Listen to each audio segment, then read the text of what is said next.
रात का समय था। अर्जुन टॉर्च लेकर जंगल की ओर निकल पड़ा। जैसे जैसे वो आगे बढ़ रहा था, हवा ठंडी होती जा रही थी और पेड़ों से अजीब आवाजें आने लगी थीं। अचानक उसे दूर एक टूटा फूटा राजमहल दिखाई दिया।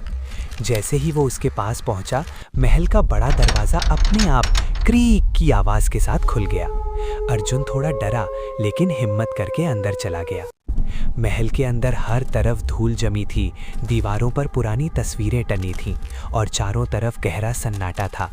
तभी अचानक टप टप टप किसी के चलने की आवाज़ आई। अर्जुन ने पीछे मुड़कर देखा, लेकिन वहाँ कोई नहीं था।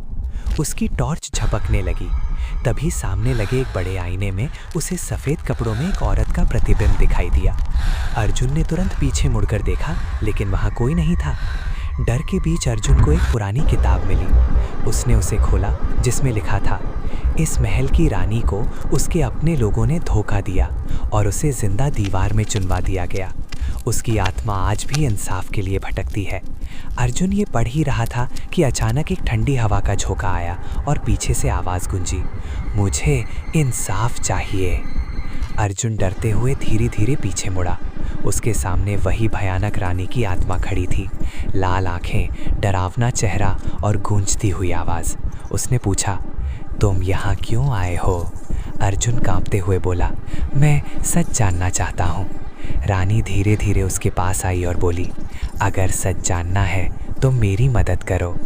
रानी अर्जुन को महल के एक गुप्त कमरे में ले गई। वहाँ एक दीवार के अंदर एक कंकाल बंद था और पास में एक पुराना खजाना पड़ा था। रानी बोली, ये मेरा शरीर है। जब तक इसे सही सम्मान नहीं मिलेगा, मैं इस दुनिया में फंसी रहूंगी। अर्जुन ने हिम्मत जुटाई और दीवार तोड़कर उस कंकाल को बाहर निकाला। जैसे ही उसने कंकाल को ज़मीन पर रखा, पूरा महल ज़ोर ज़ोर से कांपने लगा। हवा तेज़ हो गई, दरवाजे अपने आप बंद होने लगे। रानी की आत्मा धीरे धीरे शांत होने लगी। उसने मुस्कुराते हुए कहा, तुमने मुझे आज़ाद कर दिया। और फिर वो धीरे धीरे धुएं में बदलकर गायब हो गई। अर्जुन ने राहत की सांस ली और महल से बाहर निकलने लगा। लेकिन जैसे ही वो दरवाजे के पास पहुंचा, उसे पीछे से एक आवाज़ सुनाई दी, अभी सब खत्म नहीं हुआ। अर्जुन डरकर पीछे मुड़ा और देखा कि महल के अंधेरे में कई और परछाइयाँ खड़ी हैं। अर्जुन भागते हुए महल से बाहर निकल गया। लेकिन अगली सुबह जब गांव वाले उसे ढूंढने आए, तो महल के बाहर सिर्फ उसकी टॉर्च पड़ी थी और महल के अंदर से धीमी धीमी हंसी की आवाज़ आ रही थी। कहानी खत्म, या शायद नहीं।